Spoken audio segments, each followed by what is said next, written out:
My topic is identity and ideology. Identity. One of our most common terms, identity is rarely defined. In everyday language, its most common usages, personal identity and social identity, designate meanings not only distinct from one another but also hierarchically related. Personal identity is often assumed to mediate between social identities and make sense of them. Social identities shift throughout the day. What allows us to move coherently from one to another is often imagined to be our personal identity or who we are, our constant. Personal identity conventionally arbitrates taste and lifestyle. An identity crisis is a crisis rather than an identity opportunity because personal identity demands proper and unimpeded expression. It is a value, something we prize. This sense of identity implies an immutable essence unchanged by physical development or external circumstances. The Oxford English Dictionary dates the origins of this usage to the late 16th century, but it has recently been changed by social theory and postmodern conceptions of subjectivity, and feminist theory has generated especially rich rethink of our notions of identity. In reference to social categories, identity has long carried the meaning of relational and mutable identifications, actuated either by the individual's chosen identifications or by others who label individuals or groups on the basis of characteristics and behaviors that seem shared. Whereas we commonly talk of having a unitary personal identity, our personality. Social identity is regarded as a constellation of different and often competing identifications or cultural negotiations.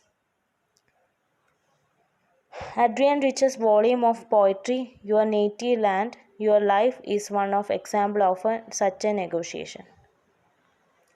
W.E.B. Du Bois' famous formulation of double consciousness, one ever feels his two-ness, and American a Negro, also speaks to this sense of not merely negotiated by varying social identities. This politics of recognition expanded the kinds of rights claims that were earlier associated with progressive demands for the redistribution of social goods. Identity politics articulated coalitional strategies for linking those social identities to one another and to a range of struggles for justice, equity, and rights.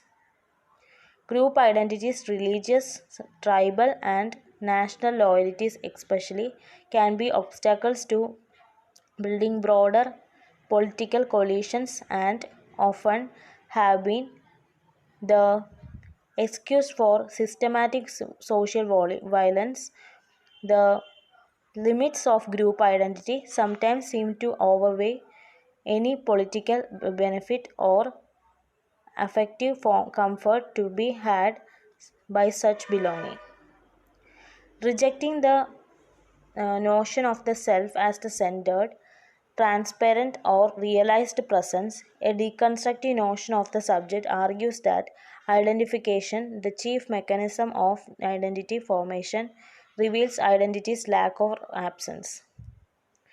On this account, identity is neither something we possess nor something that defines us, but it, it is instead an unending linguistic process of becoming.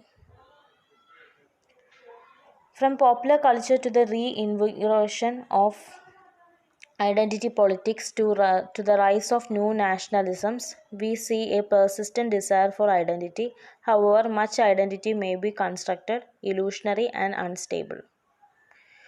One of the tasks of American studies and cultural studies will be to explain that persistence, to trace its workings and to offer suggestions for how to make contradictions enabling and liberatory.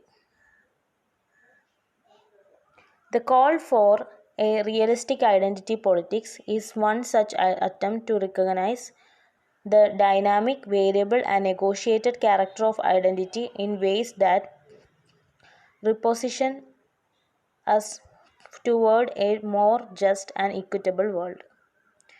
Next is ideology. A set of ideas, values, and beliefs that is accepted by a society, a class, or some other socially significant group of people. This value system supports a series of norms or definitions of acceptable behavior. Ideology therefore exerts significant influence over the individuals living within a society. Once the population has accepted an ideology, individuals will act according to the ideology's norms or risk facing disciplinary measures. Marx focused on the controlling function of ideology. A capitalist system benefits those groups who control the means of production. In such a system, there is a threat of revolt from those whom the system oppresses. The dominant class uses ideology to neutralize this threat. Using its control over the means of information dissemination, example in the media, the dominant class can impose its own ideology on the larger population. This ideology naturalizes the power structure of the existing system. In other words, it suggests that existing system is the best possible system for all the members of society. The cohesion by which the dominant class gains acceptance for its ideology is called ideological domination. Although the term ideology predates Marx, Marx's use of the term seems to have imbued in with some powerful and persistent connotations. Chief among these is the concept that ideology does not connote any set of rules, any set of values held by a group of people, but rather a system of beliefs held by the dominant class and inflicted upon the oppressed classes.